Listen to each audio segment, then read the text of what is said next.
Excited na tayo? Yan. So tuloy tayo sa series natin na Our Greatest Weapon. So this Sunday is our 6th Sunday dito sa ating series. Next Sunday is our last Sunday na. And then we will go to another series. Our Greatest Weapon. So balikan natin yung lagi nating binabasa na verse. Ako naniniwala ako, repetition is mastery. Sabihin nyo nga, repetition is mastery. Nakakaulit-ulit mo, namamaster mo siya.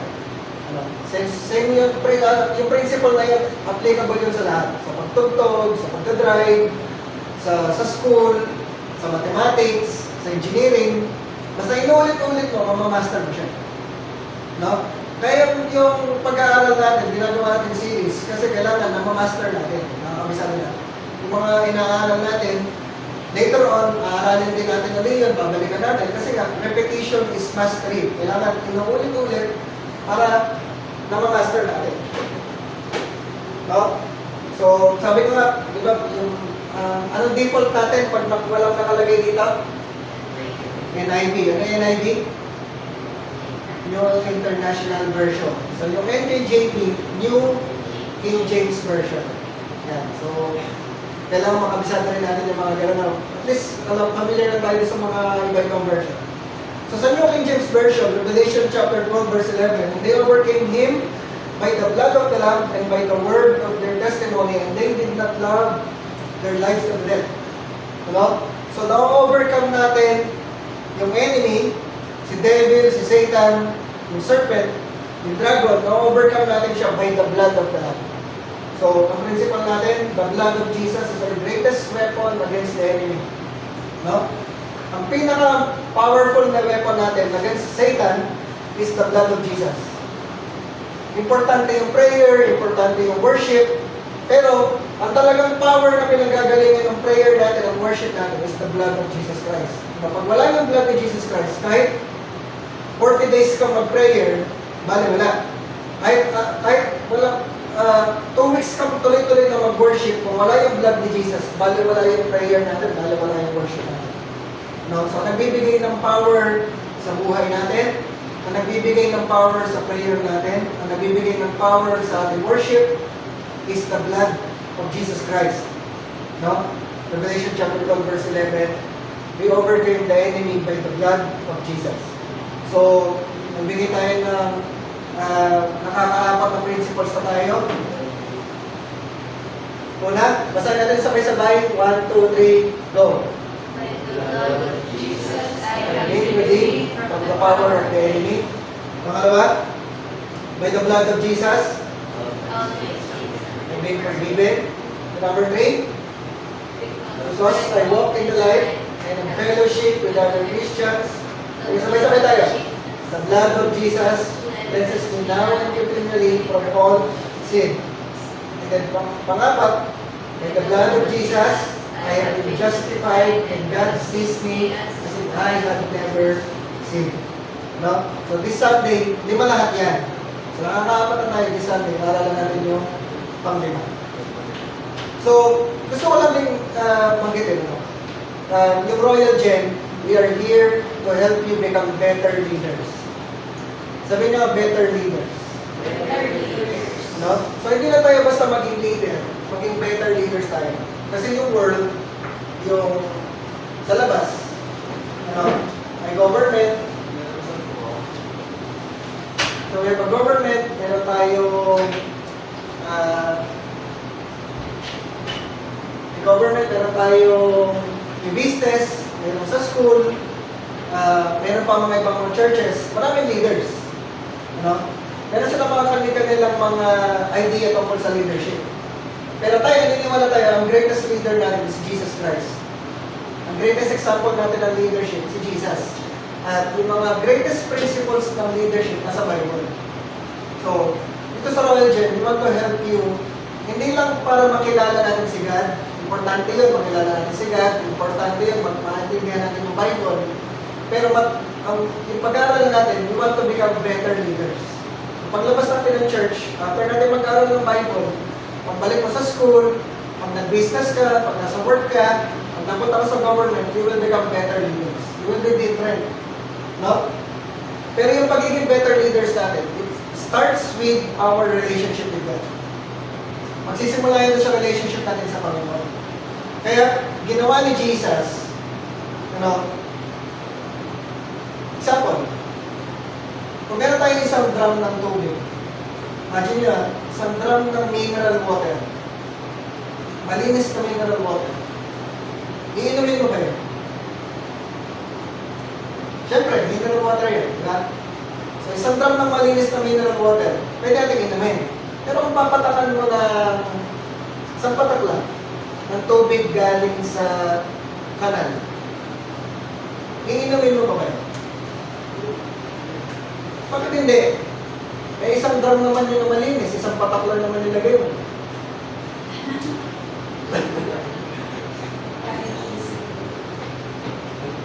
Diba? Hindi mo na inumin. Diba? Isang drum na malinis na tubig, napatakan lang ng isang patak lang ng galing sa kanal, hindi na natin iinumin. Diba? Ganun yung, imagine na ganun yung holiness ni God. God is so holy. Wala siyang kasalanan. Hindi pwedeng isang patak lang ng kasalanan. Tatanggapin ni God. Hindi pwede. Tingnan niyo. No? Tayo ba eh. Diba? Tayo. Hindi natin iinumin yun. Diba? Isang patak ng kanal, hindi mo iinumin yun. Kadiri, yuck. Diba? Ear. Ano? Si God is so holy na hindi siya pwedeng lapitan ng kahit isang patak ng kasalanan. Kaya tayo, hindi tayo pwedeng makalapit kay God dahil sa kasalanan natin. Kaya meron kailangan gawin si Jesus para makalapit tayo kay God, para ma-restore yung relationship natin kay God. No? Yung kinakailangan, hindi pwede tayo na God loves us so much na hindi niya tayo papayagan na papunta tayo sa impyerno. No? Kasi sobrang mahal tayo ni God. Kaya lang, hindi naman pwedeng God is just. Sabihin niyo, just. God is just. Na hindi naman niya pwedeng, sige, mahal ko kayo, papatawarin ko na kayo, okay na yun. Hindi pwedeng gano'n. So, para masatisfy yung love ni God, na hindi tayo pupunta sa impyerno, at the same time, masasatisfy yung justice ni God, na hindi tayo basta-basta papatawarin na, merong kailangan gumigna. Kailangan may magbayad ng kasalanan natin. Yung ginawa ni Jesus. Namatay siya sa cross, binuhos niya yung kanyang dugo para ma-justify tayo. Ano? Yung pinambayad sa kasalanan natin, yung blood ni Jesus. So, dun sa cross, na-satisfy yung love ni God, na-satisfy yung justice ni God. No? Hindi tayo basta pinatawag ng gano'n lang, napatawag ka. May nambayad. May pinambayad sa kasalanan natin. So, through the blood of Jesus Christ, we have been justified. No? Nagkaroon ng divine exchange, yung kasalanan natin, inilagay kay Jesus. Tapos yung righteousness ni Jesus, inilagay sa atin. Kaya pag tinignan tayo ni God, ang tingin sa atin si Jesus. Ang nakikita sa atin si Jesus. Ang nakikita sa atin ni God, yung righteousness ni Jesus. So, importante, maintindihan natin yung kung sino si God, God is loving, God is love, God is just. Maintindihan natin ano yung ginawa ni God para sa atin. Siya yung namatay sa cross para bayaran yung ating kasalanan, justify tayo. God looks at us, God sees us as if we have never sinned. So, dahil wala tayong kasalanan, pwede na tayong makalapit kay God. Na? Hindi ka na patat na galing sa kanal.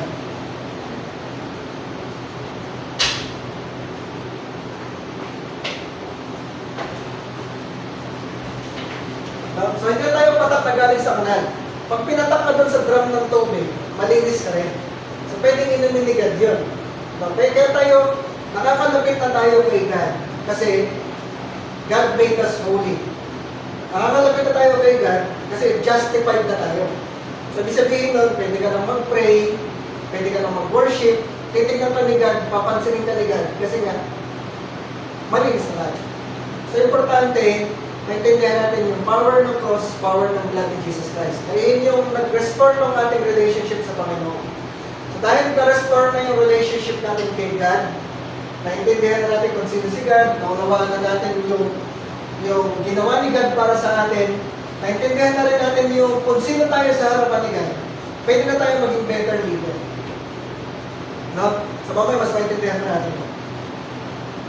So si Jesus, yung King ng universe, yung creator ng buong universe, yung creator ng heaven and earth, yung King of Kings and Lord of Lords, siya mismo yung bumaba sa earth, yung namatay sa cross para bayaran yung kasalanan.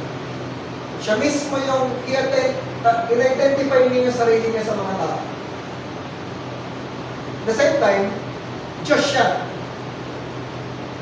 So siya yung naging mediator ng tao at ng Diyos. Kaya tayo na-restore yung relationship natin kay God dahil kay Jesus Christ.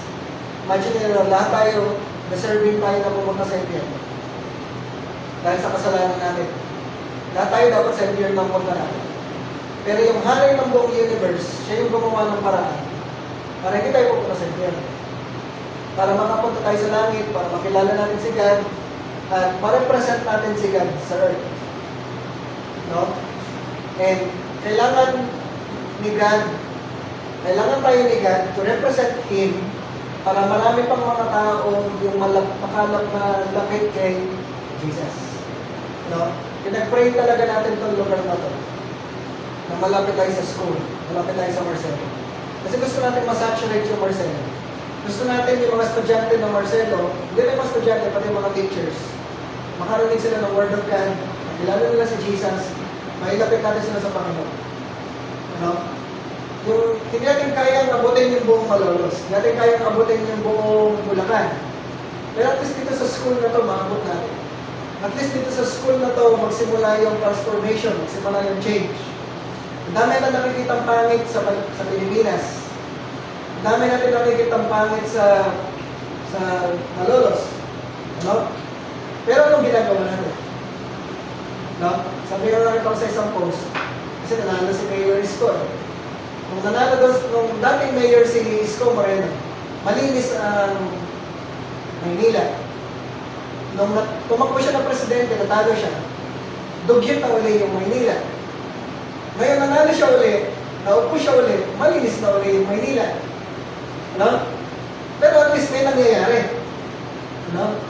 May ginagamit si God para magkaroon ng pagbabago. No? Sa atin, we pray na itong Royal Gem at yung gagawin natin sa Marcelo, makatulong para at least dito sa lugar na to, dito sa school, magsimula yung transformation, magsimula yung change. Yan say amen. No? So yun yung gusto natin mangyayari. So tingnan natin sa Matthew chapter 5, verse 13. Just stay. Sabi niya, you are the salt of the earth. But if the salt loses its saltiness, how can it be made salty again? It is no longer good for anything except to be thrown out and trampled underfoot. So the verse, you are the light of the world. A town built on a hill cannot be hidden. Neither do people light a lamp and put it under a bowl. Instead, they put it on a stand. They put it on its stand and it gives light to everyone in the house. In the same way, let your light shine before others, that they may see your good deeds and glorify your Father in heaven. So, ang description sa atin ng mga believers, ang description sa atin ng mga Christians, lahat tayo na tinanggap si Jesus bilang personal Lord and Savior. Ang description sa atin, we are the salt of the earth, we are the light of the world. Sabi niya, salt of the earth. Salt of the earth. Light of the world. Light of the world. No? So, asin tayo, tapos light tayo. So, sa mga susunod na mga ibang Sundays, pag-aaralan natin yung salt, yung light. Pero, mamaya, dinescribe din natin ng konti. No? Bakit yan yung kinuha natin verse? Tuloy na natin. Sa Hebrews chapter 13, verse 12. ESV. Ano ibig sabihin ng ESV? English Standard Version. Sabi sa ESV, so Jesus also suffered outside the gate in order to sanctify the people through His own blood. Sabi niyo, sanctify. No? So, yung sumunod na principle natin, ito na yung pang-5. By the blood of Jesus, basahin natin sabay-sabay. 1, 2, 3, go. By the blood of Jesus, I have been sanctified and set apart for God. Yan. So, yung blood ni Jesus, pang-limang principle, na kailangan natin na-memorize, by the blood of Jesus, I have been sanctified and set apart for God. No? Yung pinagkuhan natin na verse, in verse 12, is Jesus also suffered outside the gate in order to sanctify the people through His own blood. Ano ba ibig sabihin ng sanctify? Alam niyo ba yung ibig sabihin ng word na sanctify? Siyempre, pagka mag-aaral tayo ng Bible, tapos binabasa ko yung Bible, di ba? Ako talaga nung bata ako, bata pa rin naman ako ngayon. Kwento ko lang, nagpunta kami ni Mick sa LTO, sinamahan pa siya ng kumuha na narimili na si Carmen. Sinamahan ko siya kumuha ng driver's license. Kala nung guard, magkapatid ka. So kayo na mag-isip kung mukha ba siya matanda o mukha akong bata. Diba? Pero nung bata-bata pa ako, mas bata ako, nagsisimula ako magbasa ng Bible. Nung nagsisimula ako English, ay Tagalog yung binabasa ko. Siyempre, maintindihan ko yung Tagalog. Kaya may mga Tagalog words na masyadong malalim. Wala naman tayong masyadong Tagalog dictionary. Lalo nung panahon namin, wala pang cellphone. No? Walang cellphone, pag gusto mo maintindihan yung isang word, walang Google, walang gadget, bibili ka talaga ng dictionary. Yung time namin, walang masyadong Tagalog na dictionary. No? Tapos, at the same time, gusto ko rin matuto ng English. Gusto kong gumaling sa English. So, ginawa ko, nagbasa ako ng English na Bible. Tapos, madali naman bumili ng English na dictionary at that time, meron English dictionary. Tapos, pag meron kang hindi maintindihan na word dun sa Bible, hahanapin mo sa dictionary para maintindihan. No? So, ganun din. Hanggang ngayon, applicable pa rin naman yun. Mas madali lang ngayon kasi may Google na, may gadget na, madali lang magka-internet. No? So, madali lang maaaral yung mga words. So, pag nagbabasa tayo ng Bible, importante, syempre, una, babasa ka. So, isa tayo magbasa ka. Ano? So, nag-set ako na meron tayong Bible reading na sinusundan. Nasinend natin yun sa group chat natin. Nagbabasa tayo ng Bible every day. So, importante na nagbabasa tayo. So, gusto mo makilala si God, seryoso ka na makilala si God, malaman mo yung ano yung ginawa ni God, ano yung plano ni God sa buhay natin, ano yung will ni God, ano yung nasa isip ni God, ano yung heart ni God. Kung seryoso ka talaga, kailangan mo magbasa ng Bible.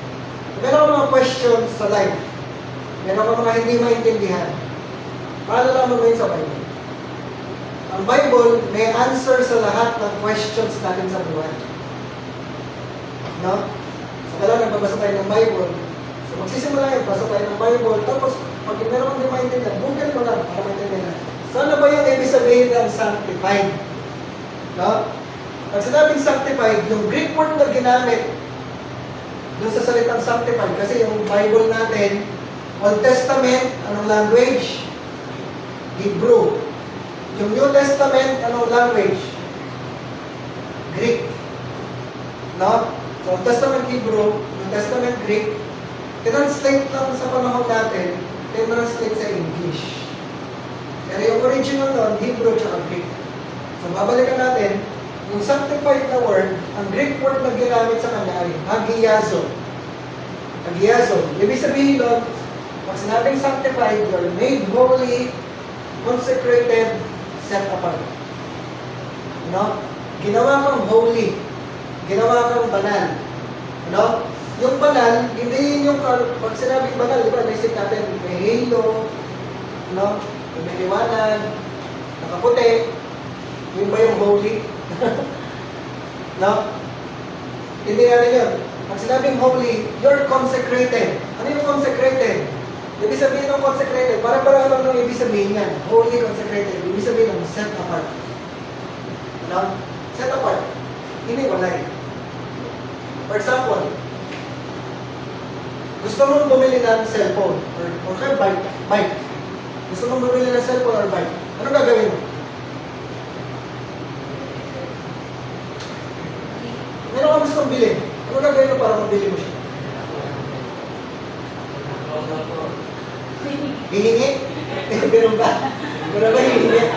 Mami, dali, pwede, pabili. Ganun ba? Pag hindi ka binigyan, anong gagawin? Pag meron ka gustong bili, anong gagawin? Ayun, mag-iipon. Tama? Mag-iipon ka, di ba?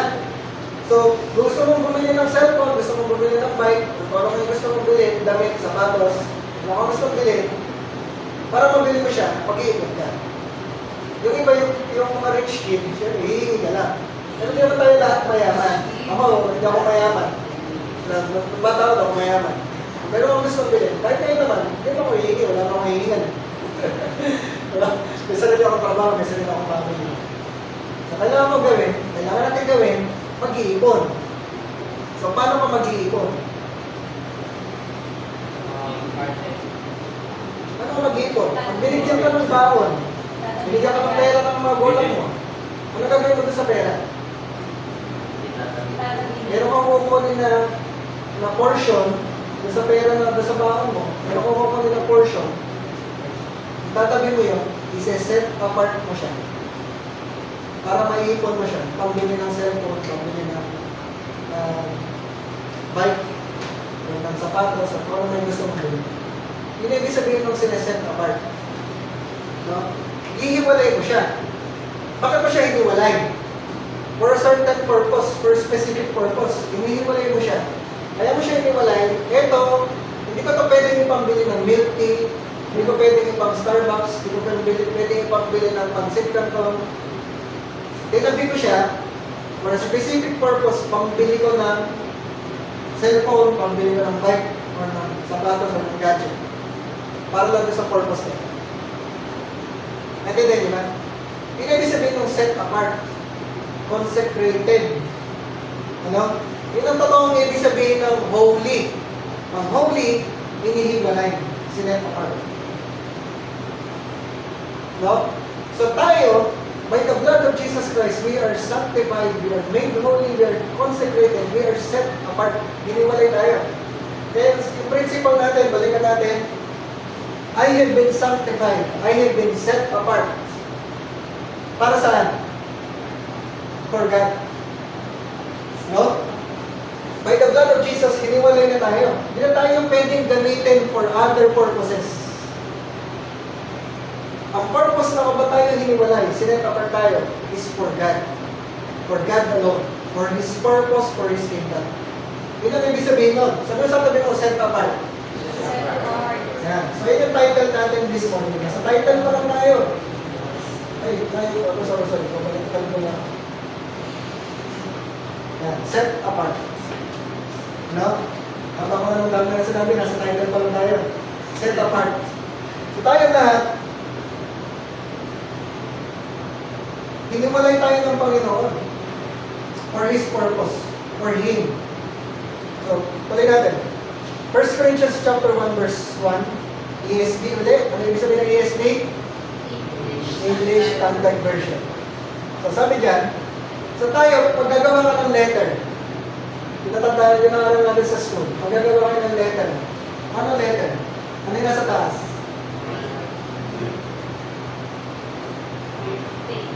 Date. Pwede date. Ano? Tapos sumunod sa date. Ano kasunod?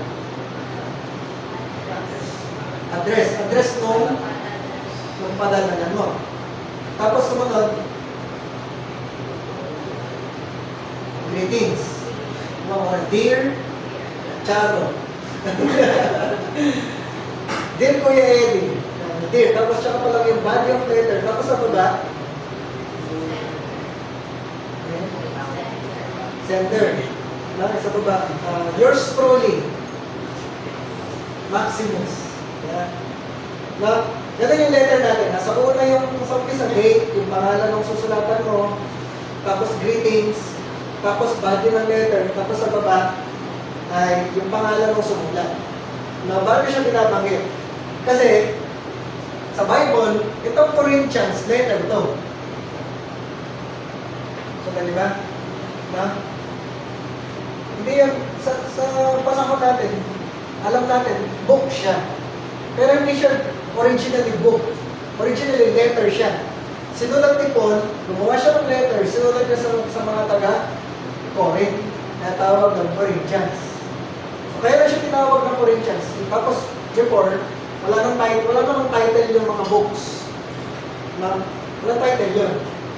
Nilagyan lang ng title natin, sa panahon natin, sa modern world, para lang ma-identify mo ano yung letter na to, ano yung book na to. So, ganyan. So, tinawag siya na Corinthians kasi letter siya sa mga taga-Corinth. So, dalawang letter yun, may 1 Corinthians at 2 Corinthians. Kasi dalawang letter. No? Tapos, sa kanila, pag gumawa ng letter, nauuna yung sumulat. No? So, sa verse 1, sabi diyan, Paul. So, sino sumulat? Si Paul. So, ganun yun, sa letter. Ano? So, una, Paul, called by the will of God to be an apostle of Christ Jesus and our brother Sosthenes. So, meron siyang kasama sumulat. Sino yung sumulat? Si Paul, tsaka si Sosthenes. So, ganyan sila, ano? Pag susulat ng letter, nauuna yung kanino galing. So, pag binuksan mo siya, scroll yun. Ano yun? Scroll. Ang panahon nila, scroll. So, pag binuksan mo yung scroll, nakalagay ka sa first line, sino yung sumulat? So, una, yung sumulat. Verse 2. Ayan. Kanino pinadala? Para kanino yung sulat? So, pag binuksan mo, sino yung sumulat? Sumunod na line, binaba mo pa uli, para kanino? So, kung hindi para sa'yo, huwag mo basahin. So, kanino sinulat? To the church of God that is in Corinth. No? Merong grupo ng Christians, believers, na nag-meet doon sa Corinth. Kaya tinawag na Corinthians. The church of God that is in Corinth, so ano yung description ni Paul sa kanila? To those sanctified in Christ Jesus, called to be saints. Sabihin nyo saints. Saints. Huh? Called to be saints together with all those who in every place call upon the name of the Lord Jesus Christ, both their Lord and ours. No? So, description ni Paul dun sa mga taga-Corinth ay those sanctified. Ibig sabihin ng sanctified, made holy, consecrated, set apart. So, those sanctified in Christ Jesus, called to be saints, together, no? Lahat ng mga nandun sa lugar na yon, lahat ng tumatawag sa pangalan ni Jesus, lahat ng kinikilala si Jesus bilang Lord, sila yung saint. Hindi nga? No? Yung saint, tsaka yung sanctified, pareho lang yun. Yung Greek word na pinanggaling, nandiyan ba yun? Yeah. So, tapos, greeting. Na, una yung Paul, pangalawa, para kanina yung sulat, pangatlo pa lang yung greeting. Sabi niya, greeting niya, grace to you and peace from God our Father and the Lord Jesus Christ. Diyan pa lang yung dear, or to whom it may concern. Kasunod na niya? Yeah. Yung saints, yung word na saint, galing sa Greek word na hagios. So, yung root, kanina, yung sanctified, hagiazo. Yung saint, hagios. Yung hagiazo, galing lang yun sa hagios.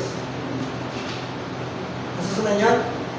So, ibig sabihin nun, yung saint tsaka sanctified, pareho lang ng ibig sabihin. Pag sinabi ka, so pareho lang yung sanctified tsaka saint.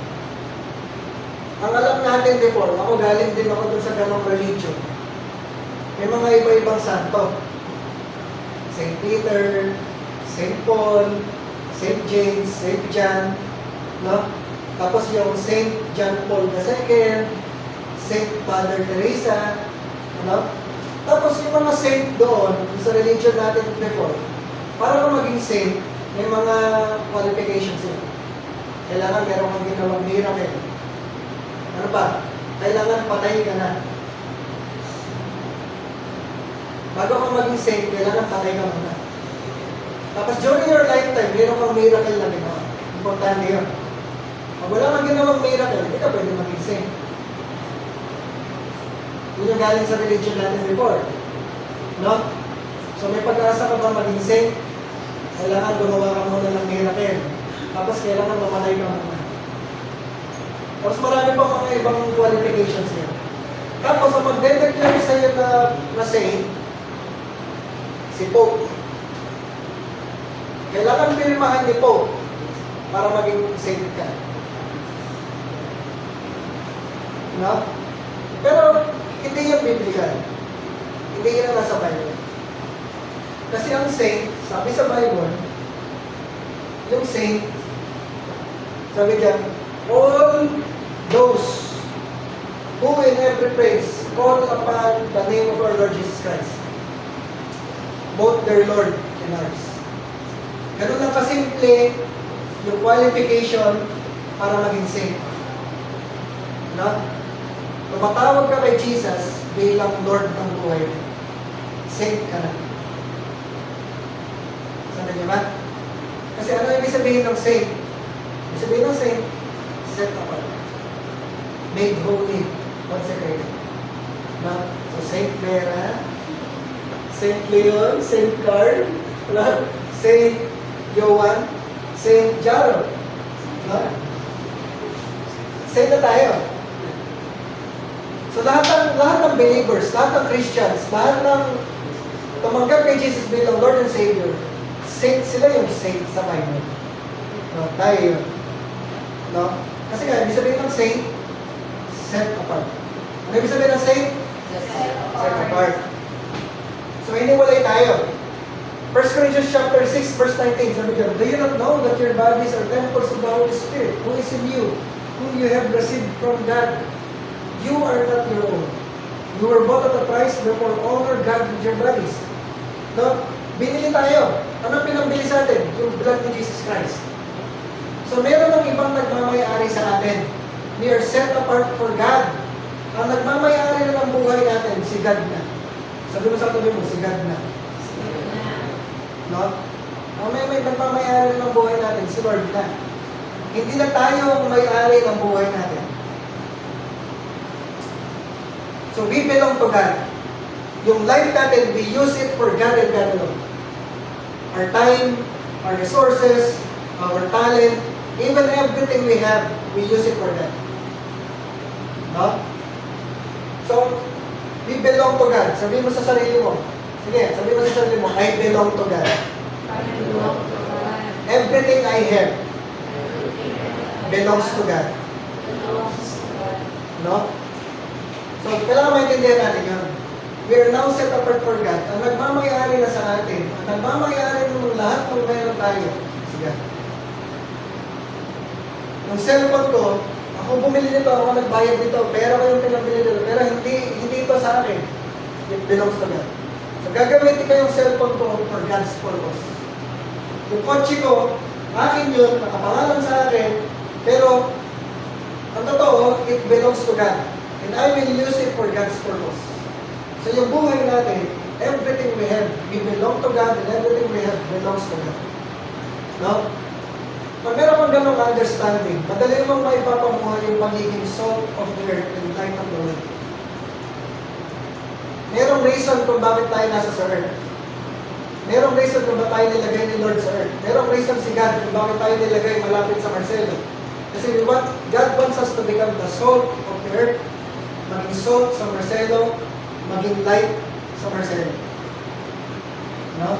Salt and light tayo. So, paano tayo magiging salt and light? Diba, ang salt, pagkain, ang salt nila ginagamit para panlasa. Para magkalasa yung pagkain. No? Ginagamit yung salt para magkaroon ng lasa yung pagkain. Kasi pag walang alat, masasabi natin, matabang, bland. No? Hindi siya appetizing. Tapos ang salt, ginagamit din siya to preserve. Lalo nung wala pang ref, hindi pa uso ang ref. Ang pang-preserve nila sa food, salt. Iko-cover mo ng salt, inulubog mo sa salt para ma-preserve yung food. No?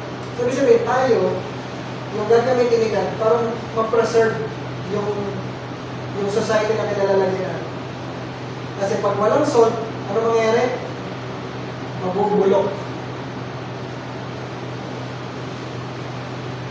Tingnan mo yung katabi mo. Mabubulok yan pag walang salt. Ano? Kailangan ng salt. Tapos light din tayo. Pag walang light, anong light? Pag wala yung light, ano mangyayari?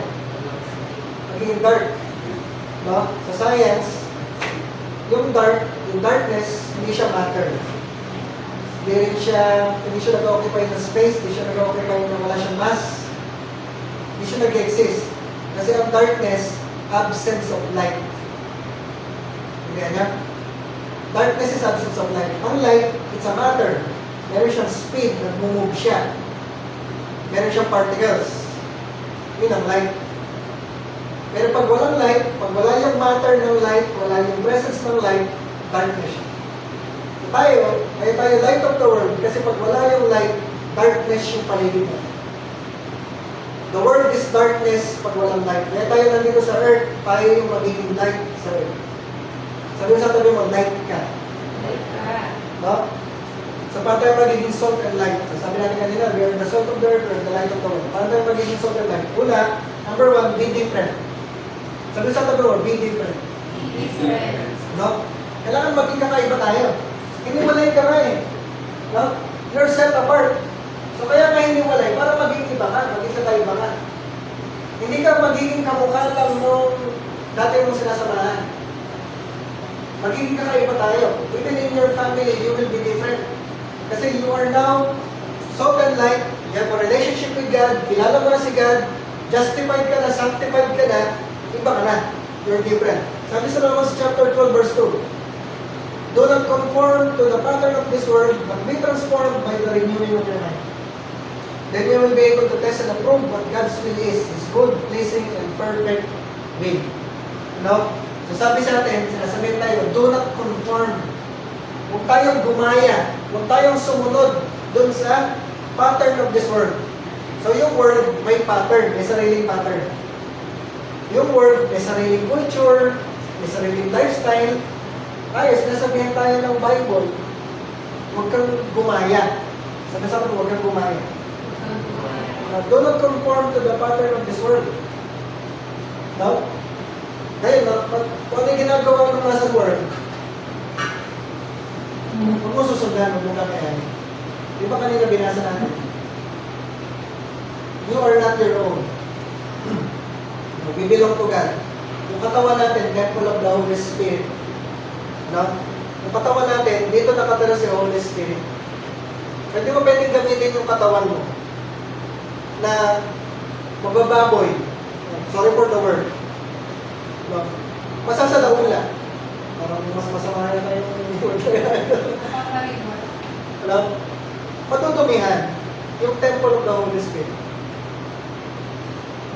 No? Ako wala akong pato. Wala akong balang magpatato. Kasi, temple of the Holy Spirit ko. Hindi ko rin ito pwedeng painumin ng alak. Hindi ko rin pwedeng mag-vape or mag-sigarilyo. Kasi temple of the Holy Spirit to. I do not belong to my own na. Yung my body belongs to God. Kaya hindi ko pwedeng dumihan yung katawan ko. Hindi ko pwedeng gamitin yung katawan ko sa kasalanan. Kasi this body belongs to God. So, I have to be different. So, paano tayo magiging different? Hindi tayo gagaya doon sa ginagaya ng world. Ano? Sa world, puro tato, puro piercing, naglalasing, nagsisigarilyo, puro bisyo, no? Ginagamit yung katawan sa kasalanan, sa sex, kahit hindi kasal, no? Nagbibihis ng sobrang ikli, yung labas yung katawan, no? Okay lang sa kanila yun. Kasi pattern of the world yun. Pero tayo, we are to be different. Huwag kang kagaya. So, paano ka magiging different? Sabi doon, be transformed by the renewing of your mind.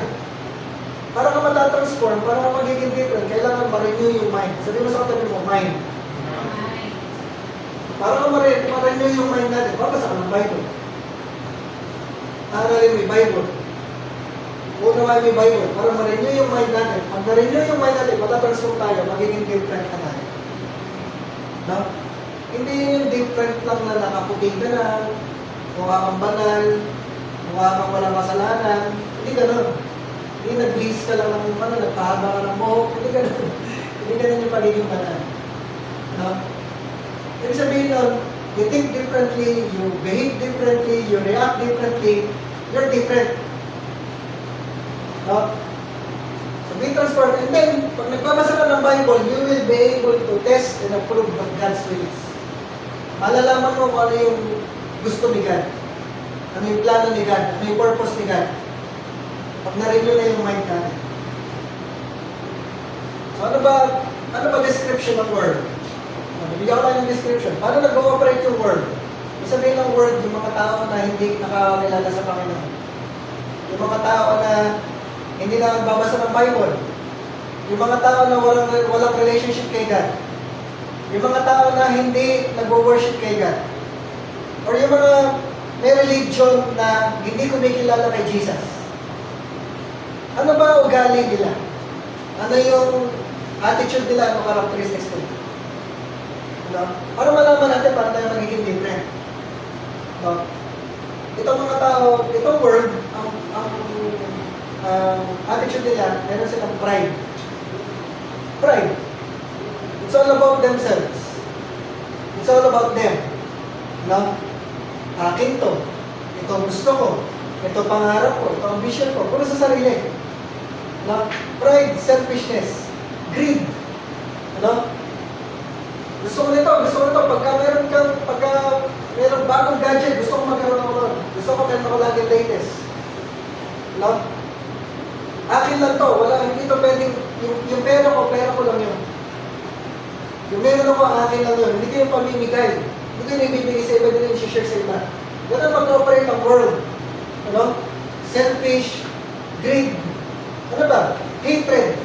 Laging galit. Ano? Kaya ang dami namamatay sa kalsada. Ang daming road rage. Nag-aagawan sa kalsada. Napusinahan lang, magagalit na.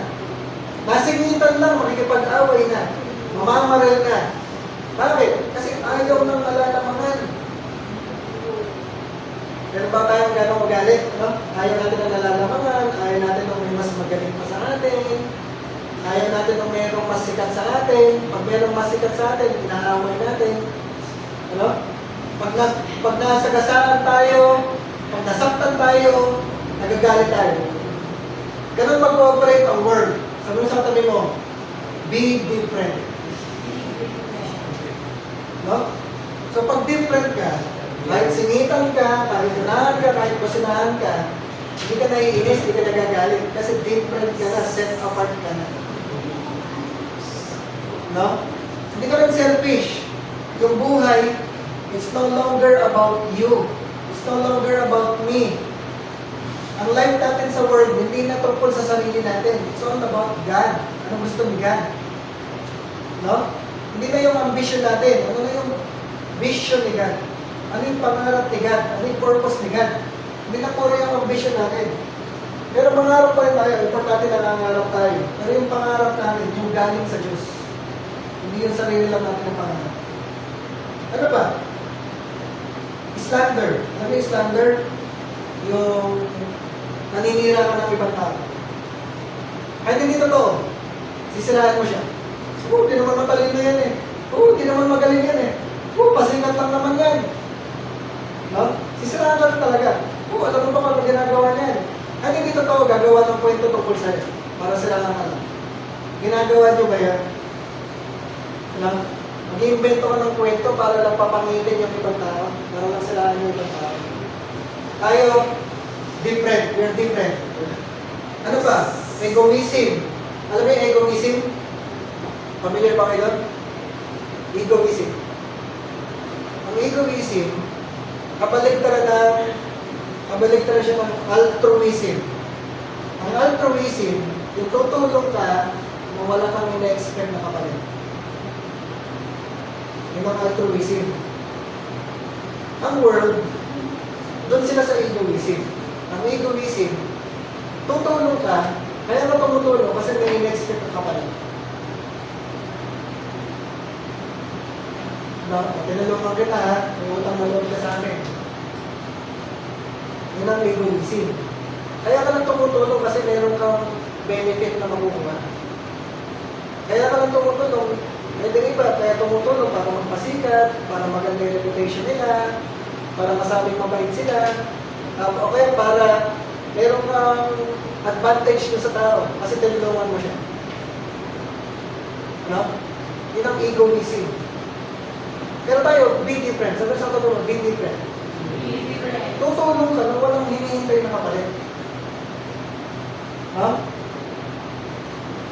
Ano ba? Ang world, puro kasinungalingan, puro fake. No? Pag tinignan mo sa social media, nakita mo nakangiti. Lagi nakangiti sa social media. Pero sa likod nun, hindi mo alam, puro problema na yun, stress na yun, depressed na yun. Hindi mo alam sa likod nung nakangiti niya sa picture, puro na siya problema. Wala nagmamahal sa kanya.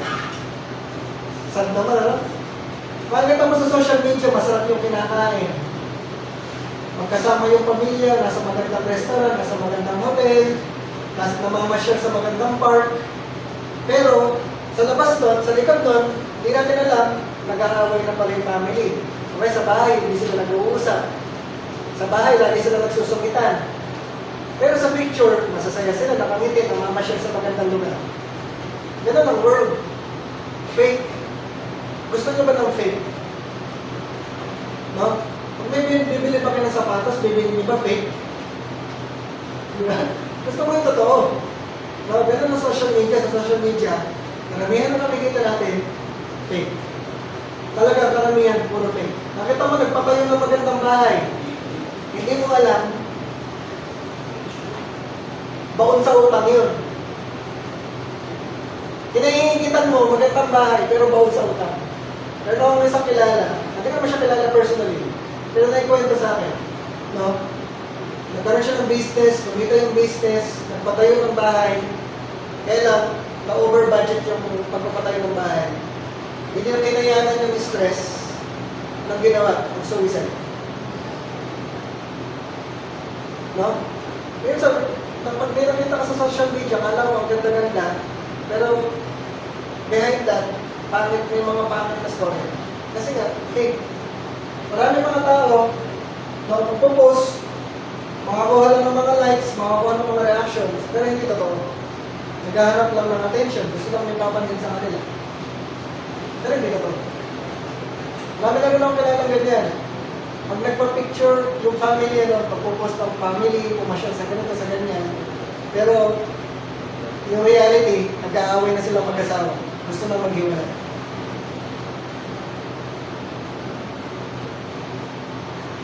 No? Ganyan yung world. Puro fake, puro sinungalingan, puro pagkukunwari. No? Pagkukunwari. Hindi tayo gano'n. Sabi sa kanila mo, be different. No? Huwag tayo sa kasinungalingan. Huwag tayo sa fake. No? Ano ba? Pero yung people pleasing, kaya mo lang ginagawa yung isang bagay para ma-please yung ibang tao. Ano ba? Injustice, oppression, yung partiality, favoritism. Minsan, makita mo hindi lang sa family, at sa office, sa work, sa school, mayroon mga favorite. Yung kahit anong gawin, wala naman siyang ginagawa, favorite siya. Ikaw, ang dami man ang ginawa, hindi ka pa rin favorite. No? Ito kasi yung mag-operate ng world. Injustice. No? Ikaw, pumipila ka, iba hindi kailangan pumila. Injustice yun. No?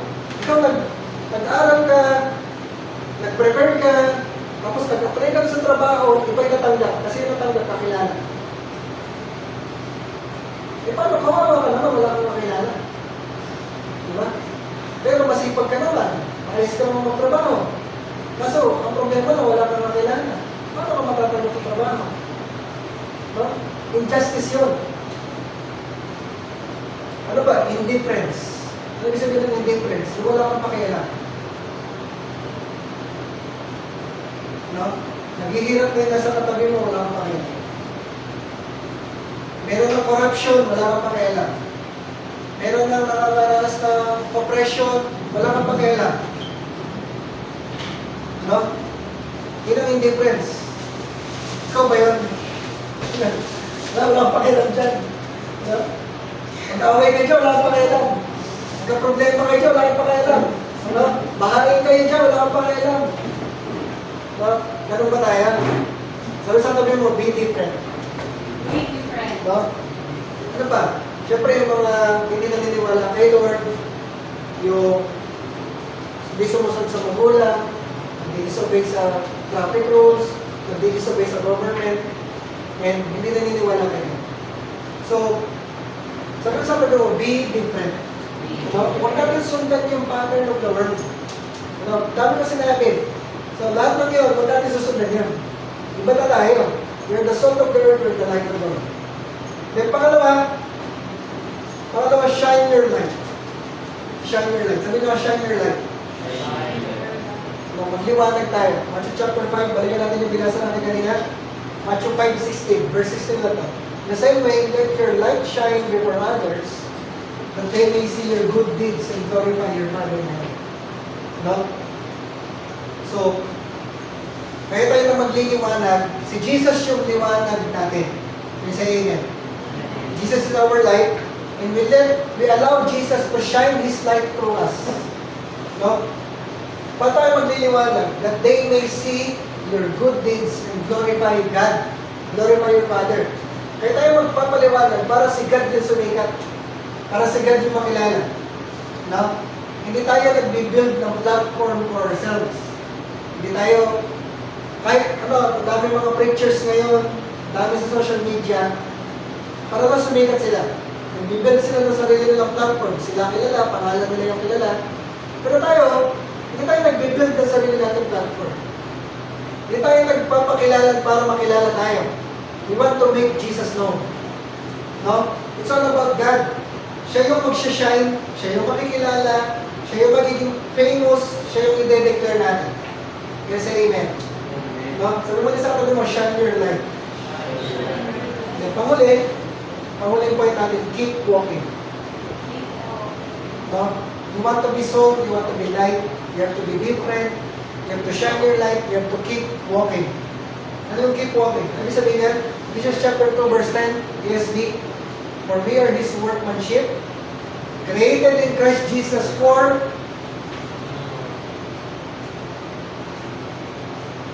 hindi ko magana. Ayaw. Ayaw.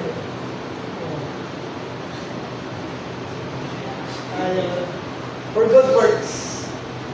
No? We're created in Christ Jesus for good works, which God prepared beforehand that we should walk in them. Ano? So, nung kinreate ka, bago ka pa i-kinreate, meron ng good works na pinrepare si God para sa atin. Nasundan niyo ba?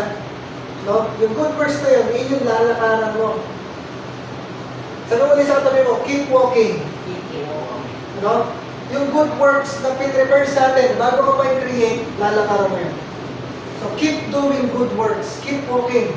Keep walking in those good works. Kailangan gagawa ka ng good works. Kaya ka natin dito sa earth. Kaya tayo natin dito sa earth, we're to be different. We are to shine our light, to make Jesus famous, and to do good works. Sabi sa tabi mo, help. Kaya sabihin natin ng malakas, help. Help. Pangalawa, bless. Bless. Pangalawa, serve. Serve. Pangalawa, show kindness. Show. Tapos lead, influence, transform. Humihina na. Transform. No? So ito yung gagawin natin. Mag-help tayo, mag-bless tayo, mag-serve tayo, mag-show kindness tayo, mag-lead tayo, mag-influence tayo. We want to make Jesus known. We want to make Jesus famous. No? Hindi tayo yung wala lang tayong pakialam. Ang daming tao yung nangangailangan ng tulong. Ang daming tao yung naghahanap ng guidance. Ang daming tao yung naghahanap ng love. Tayo gagamitin ni God para ma-experience nila yung love ni God. Para makita nila yung guidance ng Lord. No? Tayo gagamitin ng Panginoon. Last na verse natin, 1 Peter chapter 2 verse 9. Sabi diyan ang description sa atin, you are a chosen people, a royal priesthood, a holy nation, God's special possession, that you may declare the praises of Him who called you out of darkness into His wonderful light. Once you were not a people, but now you are a people of God. Once you have not received mercy, but now you have received mercy. So ang description sa atin, we are chosen. Pinili tayo. Pinili tayo ng God for Him, for His purpose. We are royal. You know? Sabihin ng royal, we are kingly. Meron kang royal blood. We are priest. Tayo yung magre-represent kay God. We are a holy nation. Sabi sa katabi mo, you're special. We're special. No? Hindi ka lang pangkaraniwan, hindi ka lang ordinary. Special ka sa harapan ng Panginoon. And you are called out of darkness. No? Tayo lahat.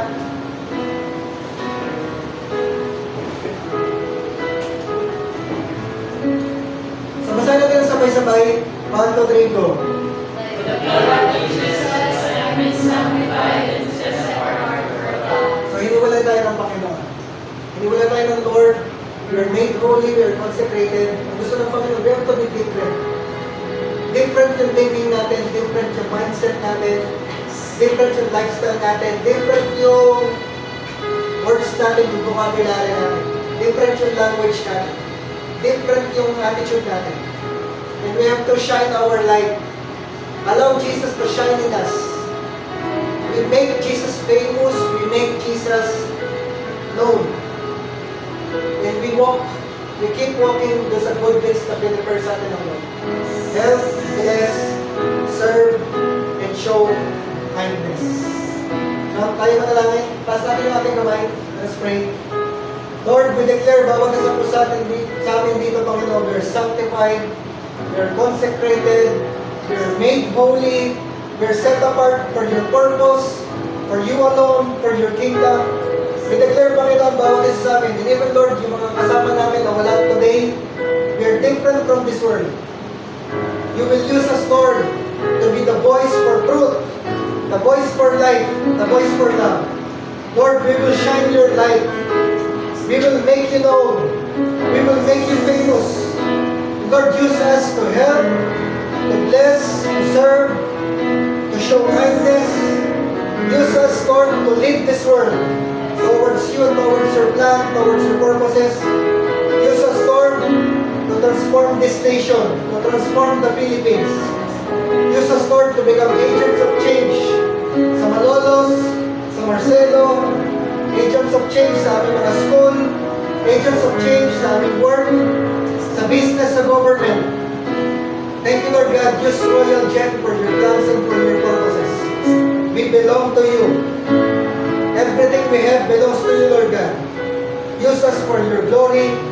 Use us for your kingdom. We pray this, we declare this. In the name of the Lord Jesus Christ, everybody say